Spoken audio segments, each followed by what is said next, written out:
is that the prospectors up in Alaska would use their sourdough discard to fill the holes in their cabin to keep the breeze from coming through. And if for any reason their sourdough starter failed on them, they'd just chip some out of their house or their cabin and resurrect it and start baking bread again. Isn't that amazing?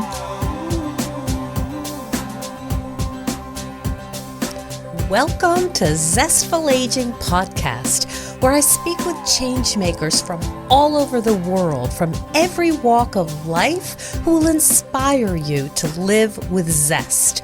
I'm your host, Nicole Christina, and my mission is to bring you optimism about aging and help you make full use of the new opportunities that only come at this stage of life.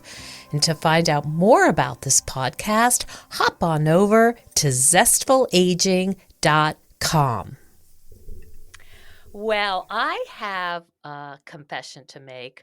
I am absolutely obsessed with making sourdough bread, and I still make it very regularly, even after the pandemic craze has ended. And I love it so much that I've named the starter. My starter is bubbly and sometimes really brazen. Her name is Beyonce. So all of my friends know about Beyonce, and when I give them sourdough bread, they know where it comes from. Well, today we're going to talk about the simple pleasure of cooking highly nutritious and affordable foods, like preparing a beautiful roast chicken, soup, or bread. It can be its own kind of therapy in these really unsettling times. Joining us today is Mary Bryant Schrader, who is also known as the Modern Pioneer, except that this Modern Pioneer has a YouTube channel with more than 950,000 subscribers. Welcome to the show, Mary. Well, thank you so much for having me. I really appreciate it. I'm really looking forward to talking to you about your whole philosophy, which I'm very aligned with, but also, what brings people in droves to your channel. But let's start with the obvious question, and that is, what is a modern pioneer? Oh, that's a wonderful question. Well, a modern pioneer is, in terms of how I use the term specifically, is a modern pioneer in the kitchen. We can really bring back the traditional skills that our ancestors were cooking with, but it doesn't matter where we live. We can live in the city, we can live in the suburbs, we can live in the country. It's really irrelevant. What matters is that we're simply being modern pioneers in the kitchen by bringing back these old-fashioned skills, cooking from scratch, wasting nothing, making use of what we have locally, and so on and so forth, and simply doing the best that we can with what we have. And so that's what I consider a modern pioneer in the kitchen. I see. And I know that some of your history, you've moved, you're in Texas now, but you used to be in New York. Yes. And then you talk about like having a little micro kitchen back in the day. So were you starting some of these traditional skills in your teeny New York kitchen? Oh, definitely. I was raised with these skills. My mother is 98 years old, and she lived through the Great Depression of the 1930s and the shortages and so on and so forth of World War II. And she raised me, teaching me all these things, how to make bread without packaged yeast, with a sourdough starter, how to use all the leftover scraps and bones to make, we just would call it broth back then. Mm-hmm. It's popular now with the terminology bone broth, and how to make ferments and how to do all of these old-fashioned skills. She was very cute. She calls these the gentle arts of domesticity, which is, I just think, absolutely darling. And so I knew how to do all of this. Mm. And when I was living in New York City, yes, I had a sliver of a kitchen. Mm. And my friends would laugh because I would say, "Oh, come on over to eat." And they're thinking that, I've got some food that I picked up from a local deli or something. Right, from Zabar's. Right, exactly. And they would walk in and they'd see me pulling a roast chicken out of the oven and they'd say, "Oh my gosh, Mary, you live like an adult." And I'd say, "We are adults." And you still have the New York accent, which I Yes. find so lovely, and you'll start hearing me slip right back into mine, so the 2 of us will be quite a pair. Why do you think this traditional, way of cooking, the bone broth, the sourdough, has become so appealing now in these modern times? I think what has happened is we first had, you can go back all the ways back to the 1960s. And, there was back then the people, as in our generation, we're very familiar with the term hippies.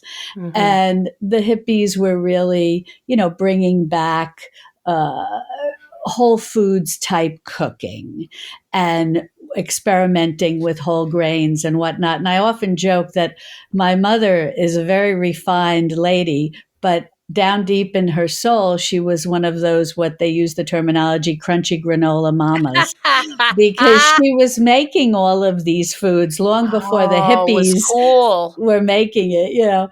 But so that's sort of really, people were very interested in getting back to the land and cooking more real Mhm. foods, whole foods. And you had that whole development of the slow foods movement. Mhm. Then Sally Fallon, now Sally Fallon Morell, wrote the book Nourishing Traditions, and it came out in the late 1990s. And she took the slow food movement one step further. And that's really when what I would call the traditional foods movement began. Ah. Because she said, based on research that she had found from actually a man who was a dentist named Dr. Weston A. Price, and Sally formed the Weston A. Price Foundation. And what he found was how when people ate not just what we would call today like slow foods or real foods, but foods that were also properly prepared, that they Mhm. had very good dental structure, very good facial structure. And people who were eating foods that were not properly prepared had in the cities had very poor dental structure and Mhm. poor facial structure. And so she talked about how it's not just about eating whole wheat bread, it's about properly preparing the whole wheat so Mm. that you make it very digestible through soaking and sprouting or souring, as with sourdough bread, that our bodies will properly absorb the nutrients and won't be stripping our body of nutrients because of various things that wheat has in it that protects itself when it's out, waiting to be grown in nature, Mhm. like with things called phytic acid and so on and so forth, that you have to neutralize some of these things in order for there to be proper digestion and proper nutrient absorption. So that opened a whole new window. And people who were already doing sourdough bread, who already were soaking and sprouting grain, who already were fermenting different types of vegetables, who were using butter so that they could absorb the nutrients from the vegetables they were eating. All of these things were a real eye opener for a lot of people. Mhm. So it's not only your history with your mom who grew up in the Great Depression, who did the traditional skills. Now you're layering on. I mean, I watched your YouTube channel and it's like, you have this almost librarian thing where you have clearly researched deeply the properties of food, the healing properties of food. Yes, and that was what was so important to me when I was contacted by Random House to write the Modern Pioneer Cookbook.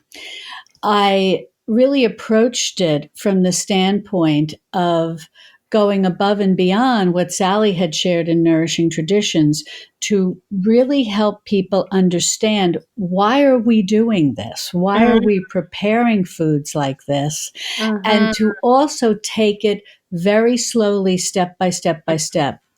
because something I found, I taught this for like 20 years just for free in my kitchen to anybody who wanted to learn. And what I found was if you said to people, okay, we're going to make a sourdough starter, people, they'd just be sitting around my kitchen table, and one lady would be brave and raise her hand and say, excuse me, I've never baked bread before. Mhm. Mm. And she's like, sourdough? What? Can you just show me how to like use the packaged yeast at the grocery store? Right, right. And then I said, oh, okay, we have to really pull this back, and we have to be very basic. And that's what I did in my cookbook. I start with just making a quick bread with baking powder and explaining about baking soda. Then we make sandwich bread like what you could buy at the grocery store. Then we talk about sourdough. Mhm. Yeah, I mean, as someone who just adores the whole process, and the thing that's so lovely about it is flour is not expensive and it makes the most beautiful and appreciated gift. Mhm. So my plan is to, on the next holiday, I live in a little community, is just give sourdough breads to my neighbors as a kind Mm. of a thank you. And it costs nothing. It's just time and my experience, but people so appreciate it. Now, I know, and you've alluded to it a moment ago, but I know many people listening are. The first thing is that you know this, everyone is time starved, and they're saying, Mhm. listen, if I could go through the takeout and eat in the car while I'm taking my kid to or my grandchild to soccer, I'm lucky. Um, it seems like there's a fear or an overwhelm about how do I even imagine doing this? It's so far out of my kind of consciousness. What do you say to people who can't even imagine roasting a chicken or making a bone broth because of time? Oh, I understand this completely. And I can really relate because I was an older mom, and my son was born when I was in my early 40s. So I was truly what they call that sandwich generation. Ah, I have a baby and I'm caring for two elderly parents, okay. and one who had a debilitating illness. My father had Parkinson's disease. Oh. And, there are days you just feel you're going to pass out from exhaustion. Mm, So I totally mhm. understand people wanting to easily go through the fast food line. I 100% get that. And that's what really got me started with, you mentioned in the very beginning, yes, I have a YouTube channel. It's called Mary's Nest. And the very first video I ever made for the YouTube channel was how to roast a chicken, because I wanted to show people, number one, buy any chicken you can afford. I'm not going to tell you that you have to buy some $25 pasture raised chicken. Is that fantastic? Yes. But sometimes you have to put, you know, food on the table. Your You might kids be at need, Aldi and they don't have that yeah, choice. and your kids need shoes, and you got to put gas in the car, all Yeah. these things. So I would just say, because I remember years and years ago watching Julia Child, and she said, I don't care how the chicken was raised. And I got such a kick out of that because everybody gets very wrapped up in that. But Yeah. you can't when you're starting new with this. So that's number one. If all you can afford is a 99 cents a pound chicken, great. Because over time, when you start to make more food homemade, you're going to have a little more wiggle room in your grocery budget, and you will be able to improve. But don't put that pressure on yourself right in the Mhm. beginning, I love because I, that. I do feel that people say, I can't even afford this. I'm going through the fast food line for $1. So I say, Mhm. buy your roast chicken, or buy your raw chicken for 99 cents a pound. Don't worry about it. And the good news is, all you have to do is, and if you're uncomfortable touching raw chicken, put some disposable gloves on, cut it out of the plastic, and put it in the pan and put it in the oven. That's all you have to do. Mm. And then you're going to turn your oven on, and the oven is going to be doing the work, and you can do everything else, taking care of the baby, taking care of your parents, wherever you are on your journey in life. Mhm. So you're very understanding. I mean, I think that you kind of alluded to this, but like there's some like how shall I say, cooking styles or philosophies that are a bit feel shaming, like you Oh, have to do this, you have to do that, or you're a horrible human being. And then that just makes us say, I cannot do this. It's too much pressure. Back to McDonald's. no, I agree with you 100%. And it's funny, being in the traditional foods community myself, I take a lot of, a lot of heat for these things. People are saying, Okay. how can you say buy any chicken? I'm like, you don't understand. This Mm, is very challenging for people when they're just mm, entering into this.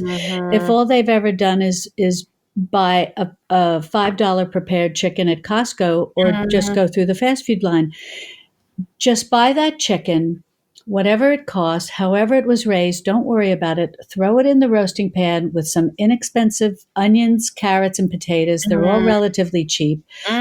Put mm, it on the table. Everybody eats good. Even I did this. I was single a very long time. I did this and I ate alone, and you feel nourished, and you're either nourishing your family, you're nourishing your friends, and then you're left with the carcass. And mhm. it's very easy. You throw it in a stock pot You or throw it or or a, what do you call, a slow cooker, pour some water on top, in. put the scraps that you saved from when you peeled your onions and your carrots, throw Mhm, those in and mhm, set it for 6 hours. And then you've got some amazing bone broth. And then you can use that to make a soup with the scraps left over from your chicken. And none of this takes a long time because that's the beauty of what I say about being a modern pioneer in the kitchen. mhm, We've got electricity, we've got running water, we have indoor plumbing, mhm. and we can have the appliances do the work for us. And you talk about time does a lot of the work. Exactly, Mhm. exactly. The time, and then you're free to do other things.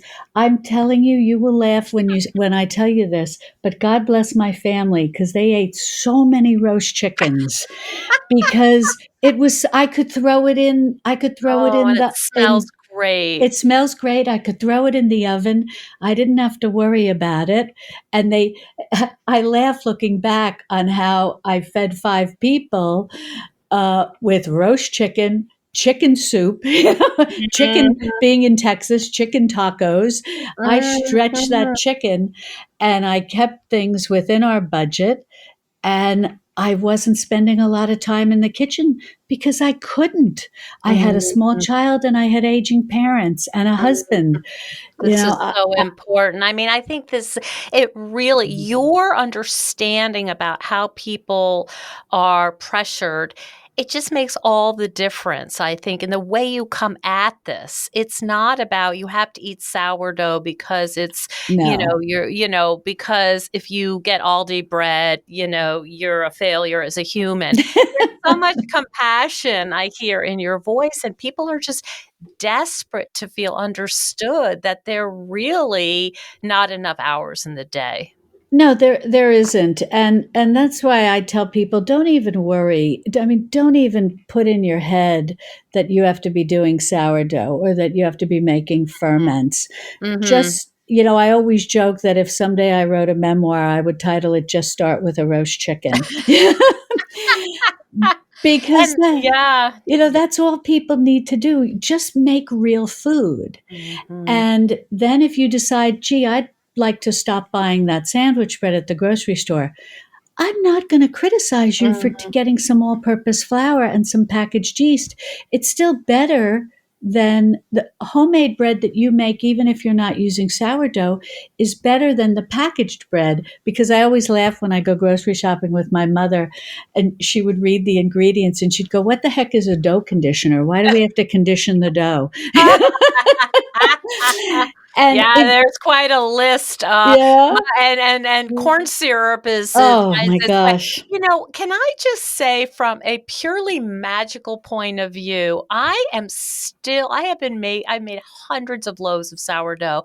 The fact that it's only flour and water and salt, and everything else comes from the air still Mhm. blows my mind. I still can't get over the magic that is the sourdough starter. It really is. It's amazing. And what I find so cute is I will have viewers, on YouTube with Mary's Nest who will come to me. And it's funny because I've had the channel and been making videos for about 5 years now. And it's so cute because they will say, well, I mastered the roast chicken, I mastered bone broth, and I started making your sandwich bread. And I think I'm finally ready to try Oh, sourdough. to graduate to that. Yeah, and it's and tricky. and they're so cute because I tell people, look, if you can source some rye flour, Mhm. you're going to be a little more successful. Yep, yep, yep. And they're like, wow, what a difference that made. And then, like Mm. in the cookbook, the Modern Pioneer cookbook, I share all the little tips and tricks, and it's cute because people have told me that this was their lifesaver because they worked through all the little tips and tricks I had. And they still, climate, environment, all these things affect Oh. sourdough. Oh, yeah. And they'll say, oh, Mary, I was so happy when I got to your last tip. And you said, if all else fails, just throw in a pinch of packaged yeast. And then I said, over time, it's sourdough. It's good enough, Over time. you So, know. I'm sure you know this, that King Arthur has basically a hotline, a 24-hour hotline, and I had to call them because I went through a really bad run, and I was just despairing. I'm like, "I've been making sourdough for how many years? This is a brick. What's happening?" And the guy said to me, and I'll never forget this, he said, "What's your intuition telling you? What's wrong?" And I thought, "That's not what I expected." And so we talked about moisture. It had been very damp, and he wanted me to cut back the water. So, it was like a therapy session, actually. Oh, that is so funny. It's Yeah. very true. It's very true. You can be doing sourdough and you can be humming along and making great loaves, Yes. but we always have to remember we're not professional bakers.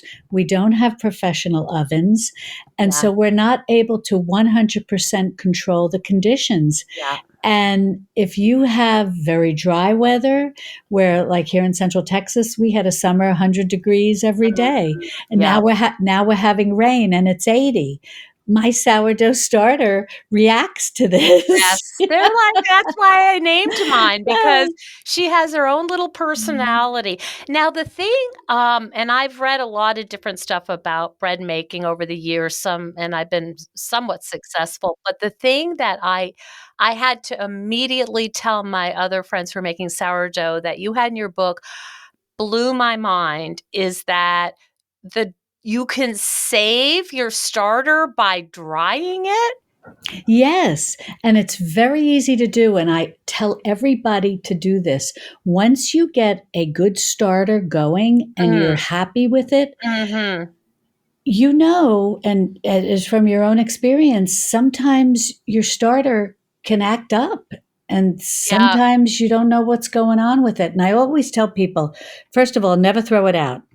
Oh. Every starter can be fixed one way or another, unless Mm. it's just totally covered with mold. Yes. But yes, all you have to do is when you remove some of your discard, Mm. which is what you're removing in order to feed your starter so it doesn't become the size of your house. Mhm.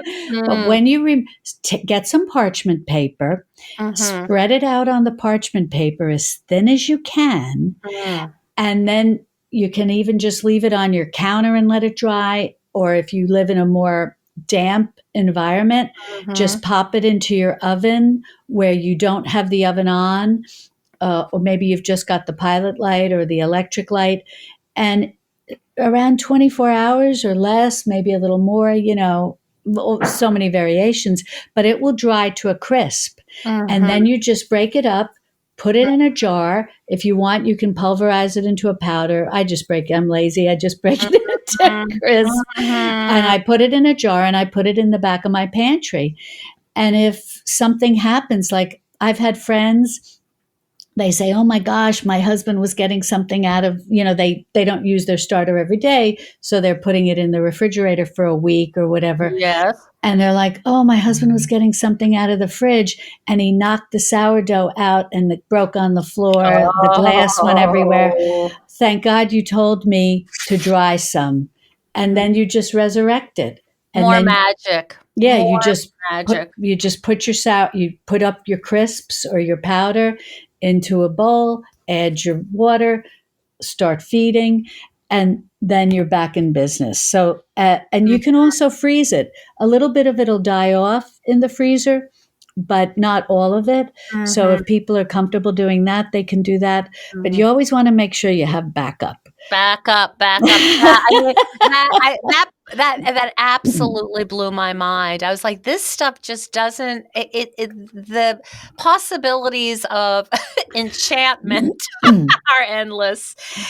Yeah, go ahead. Oh, I was just going to say, I'll tell you something funny about that is that the prospectors up in Alaska would use their sourdough discard to fill the holes in their cabin to keep the breeze from coming through. Oh And my if for any goodness. reason their sourdough starter failed on them, they'd just chip some out of their house or their Oh, cabin oh, and resurrect it and start baking bread again. Isn't that that's amazing?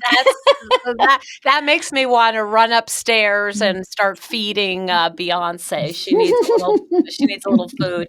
Now, so we have this sort of traditional old-fashioned wisdom, and then we have Mary's Nest on YouTube, which is, now we're in the modern day. Are you surprised how popular your channel has become? I got to tell you, I'm totally shocked. I'm almost at 1 million subscribers, and Uh, I absolutely can't believe it. Because when my son went to college, he and my husband said, "Gee, you've been teaching this in our kitchen for so many years, and you're so passionate about it. Why don't you make videos and put them on YouTube?" And I thought, wow, that's fantastic. I can reach a broader audience and I can help people develop these skills. But you know what? I only had plans to make 15 videos just to do my class I see. and start with a roast chicken, then roast chicken bone broth, beef bone broth, culturing dairy, and I was just going to do that and then call it a day. But the outpouring that I received in Wow. comments and how the subscribers just started ticking, ticking, ticking, and growing, and people were like, "Please don't stop."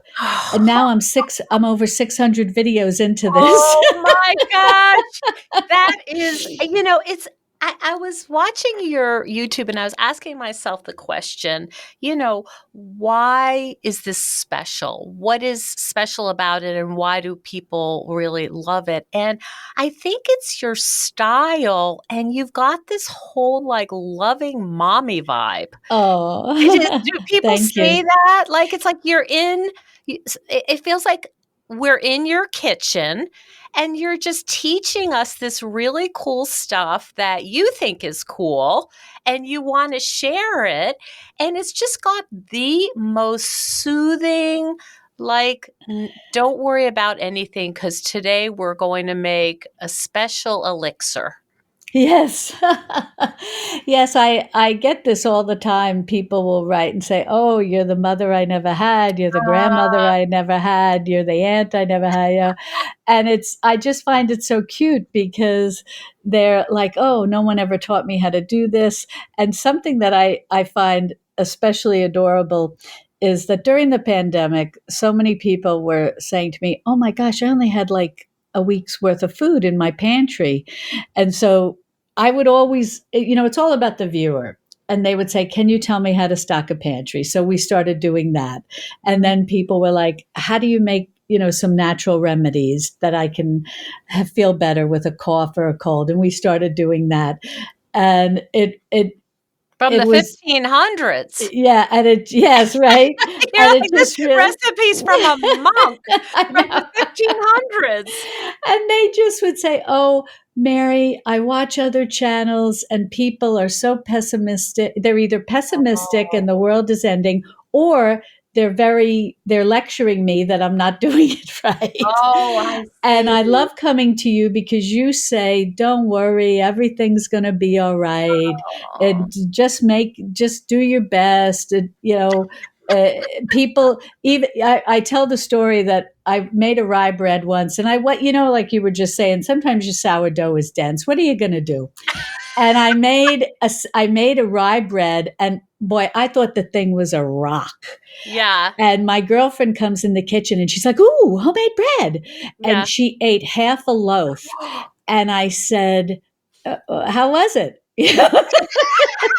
And she said, "It was delicious. I love these dense, hearty breads." And Oh. so that's what I always tell my viewers. Don't worry about it. People are going to walk into your kitchen and say, "You roasted a chicken? You made bread? Oh my Mm. gosh, you cook potatoes?" Mhm. That's And that's the world we're living in, where in some ways the bar is pretty low. yes, it really is. And so it makes me very happy when people say, "Oh, I love it. I come to you after I feel very stressed, everything that's going on in the world, and all Mhm. of these, doomsday YouTube channels, or the ones that are telling me I'm not doing things right. I come to Mhm. Mary, and Mary says, 'Don't worry about it. Everything's going to be okay. Oh, Roast a chicken.'" roasted chicken. You've got that New York sensibility in the Pioneer kitchen, so it's such Mm. a great combination. What are your most popular videos? Interestingly enough, many of my earliest ones, how to make chicken bone broth, because Mhm. literally you're making it from scraps and it's cost no more than pennies to make, how to make beef bone broth, how to make sauerkraut, how to make a foolproof sourdough starter using rye flour. Those are really the most popular ones. Mhm. Yeah, yeah. Oh, and what's your favorite meal? Well, I'm going to sound like a broken record, but Yeah, I don't think anything beats roasting a chicken roasting a with chicken. potato, and you don't even need anything special. You put some carrots on the bottom of a cast Mhm. iron pan. I You love it. put the chicken on top. You throw some Yeah, potatoes in there, some whatever you onions, got. whatever you have. Clean out your crisper, and there's nothing like it. I feel it's just, and also too, I grew up with that. Yes. So it's not just a delicious meal. It brings me back to my childhood, and I think it's the ultimate comfort food. Every Sunday, my mother roasted a chicken, Mm. and we really looked forward to that. And so it's just such a comfort meal for me, and one that I feel is affordable and approachable for most people. Do you put, olive oil or butter or fat on the skin? Is that something you do, or how do you, Oh yes. yeah, you do? That was a dumb question. My no, but my mother is very cute because uh, she jokes because whenever the doctors see her, they say my maiden name is Bryant, and they'll say, "Oh, Mrs. Bryant, you really need to cut out the butter," and she's like, "I'm 98." Mm. I've been eating butter all my life. I Oh, think it served that's me well. But yeah. yes, I cover the chicken with lots of pats of butter, and then it Mhm. melts down into Mm. the carrots and the Mm. potatoes and the onions. And Mhm. it's just so good. You know what we do, and this is we're very, I have to preface it by saying how lucky I feel to be able to do this, but, we actually have several dogs, and they benefit from, a carcass boil, Hmm. because that becomes the basis of dog food. And Hmm. let me see if you wanna be, even more popular as an owner, and as a dog, your dog's best friend, that's a popular thing. You put the bone broth, and then there's some vegetables that are good for dogs, and then some kind of like rice or something. And we call it the frosting. So we put that on top of the kibble. Oh, I love it. And I do the same thing. Mm, I'll get some, like, because they're inexpensive, like, but they're so gelatinous rich, some mm. bison tendons Oh, or wow. bison. what tendons and ligaments, and they're Ah. very inexpensive. And I'll Mm, make bone broth with those. I have 100. It's funny. I thought labs would be like 50 to 60 pounds. I got a mm. I got a big boy. Oh, this is Indy? And he's 100. Yes, Indiana Jones. Ah. He's quite the digger, and he's quite the archaeologist. And he is 100 pounds, big boy. Wow. Yeah. My husband took him out because he would want to be part of this conversation. Mhm. He's I always outside, understand. We've had that before. but he loves it. I'll give him just like you said, there are some vegetables that are so good for dogs, and I'll even, blueberries also are very good for them. Ah. And I'll have the bison bone broth that I make. Oh, No onions, because they can't right, have onions. But right. I'll simmer the ligaments and the Oh my god. tendons for 12 hours. Oh It'll boy. be so gelatinous, and he'll Mhm. have some carrots and like Green you said, beans too uh, are yeah, and yeah. a little a topper Mm, on his other food, and mhm. he's just a happy boy. And I tell him, "You're going to live a long, happy, and healthy life, Indy, and you're going to have Aw, great joints." great joints and hips. What a beautiful thing. So it's this roast chicken that's the gift that keeps on giving. It really does. It really Yeah, does. how It's just beautiful. it's just a very easy way for people to get started with their traditional Mm, foods journey, mhm, because you can't make this difficult. You can't make this expensive. That's the big thing. You can't make it expensive. And that's what a lot of people who are very much zealots about this. And mhm, I understand being a zealot, but what happens is when you're a zealot, you create an environment that limits the uh, entree, so to speak, the entrance into the traditional foods mm, movement. And I never want anyone to be limited into learning how to do home cooking and properly prepare food for proper digestion, because the entrance fee, so to speak, was mm. above their budget.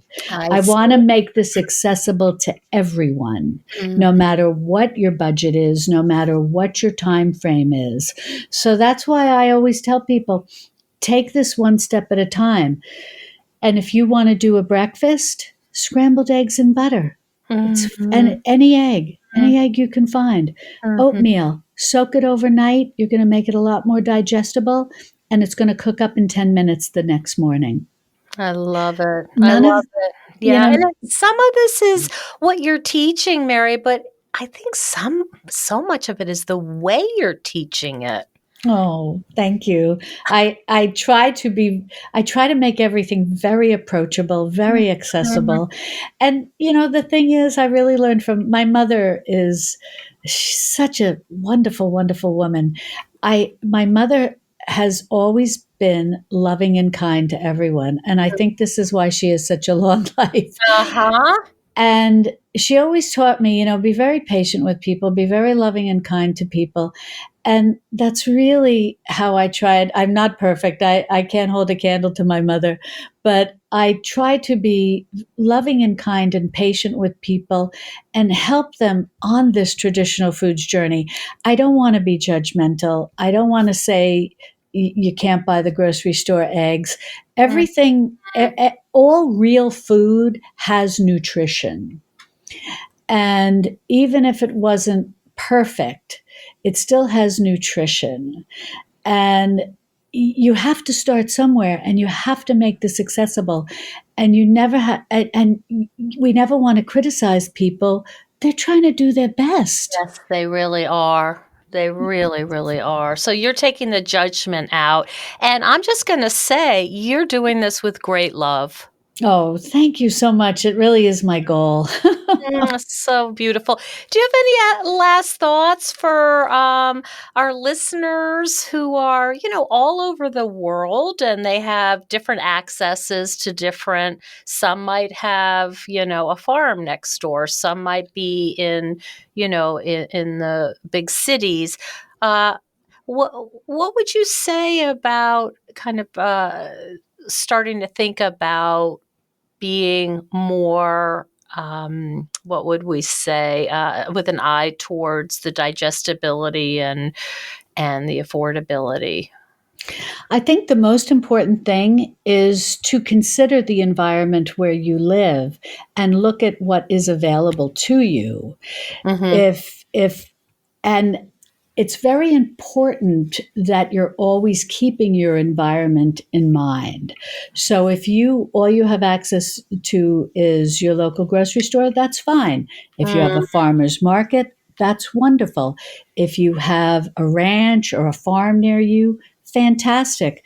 Get to know the people with whom are the people who are providing you your food. Even if it's just your local grocery store, get to know your butcher. When you ask him for ligaments, he's going to fall in love with you because nobody wants that.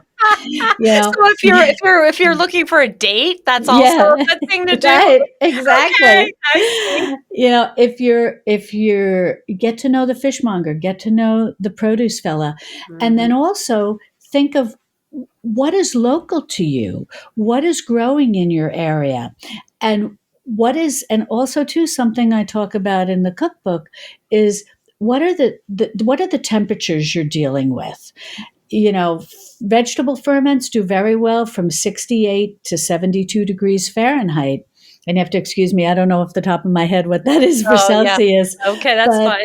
but if you live in a much warmer climate, don't try to make things that are more geared and were developed in colder parts of the world. I Think see. of uh, what your ancestors were doing when it was 80 degrees or 90 degrees or even 100 degrees or a very damp climate or a humid climate.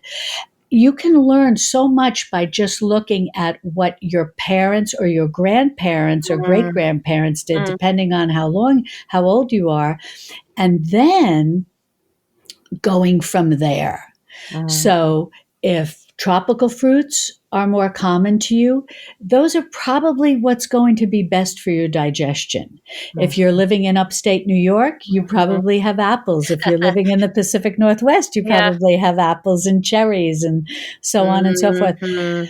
But I think the more you look at where you live and how your ancestors prepared food, life is going to get a lot easier for you. That makes a Because lot of sense. We have a lot of cabbage and onions and potatoes here as well. exactly. Mhm. And you know, I have like your listeners, I have viewers all over the world, and it's very cute because I will have someone uh, emailing me, or we're going through comments or whatever, Facebook, whatever the case may be, and they'll be living in southern India, and they'll say, Mhm. "Gee, I struggled with sauerkraut," and I'm like, "All righty, let's have a discussion here."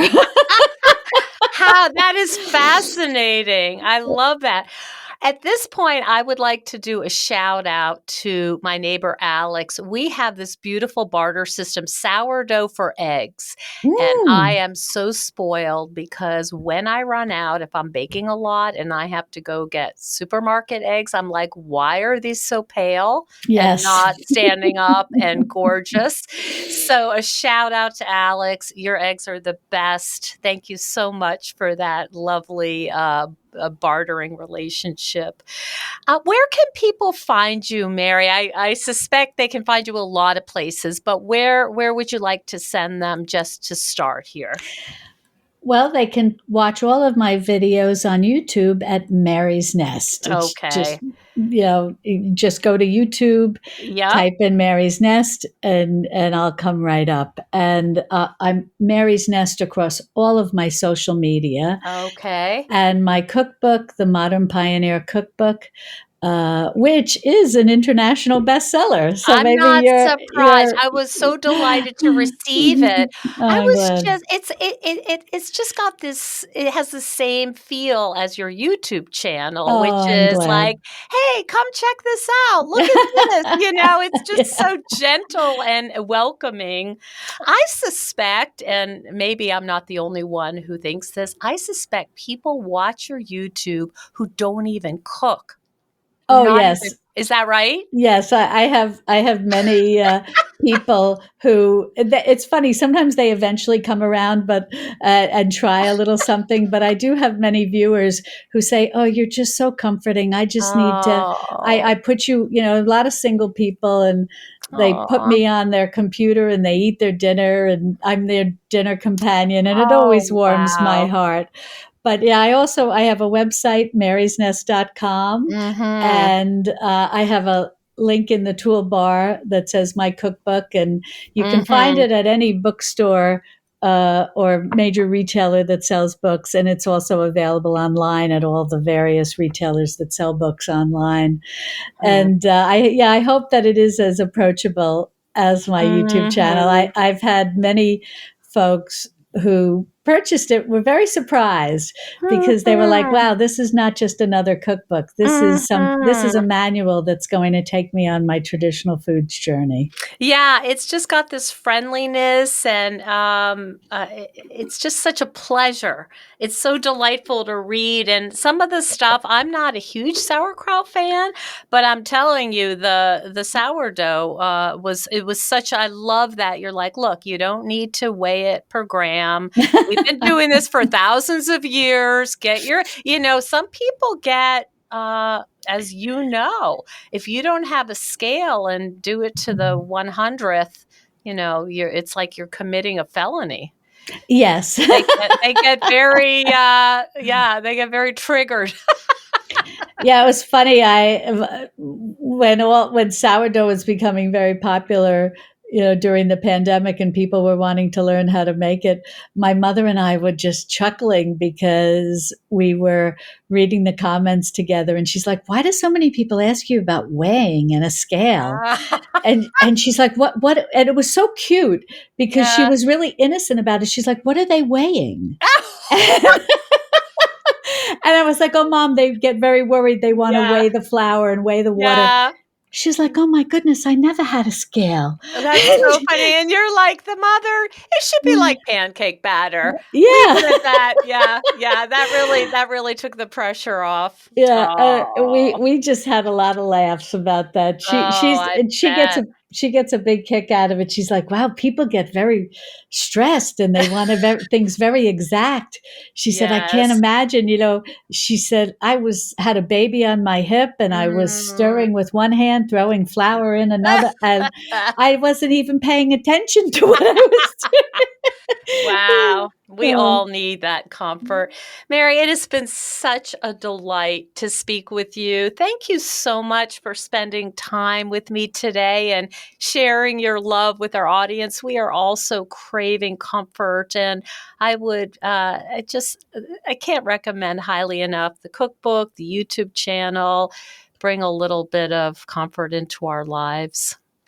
Oh, thank you so much for the kind words. I really appreciate it. It was an absolute delight speaking with you as well. Thank you so much for joining us on Zestful Aging. If you like the podcast, please share it with some of your friends. Our theme song is All I Did Was Wait for You by Kjartan Abel. Visit Kjartan-Abel, that's KJARTAN-Abel, ABEL.com to hear more of Kjartan's work.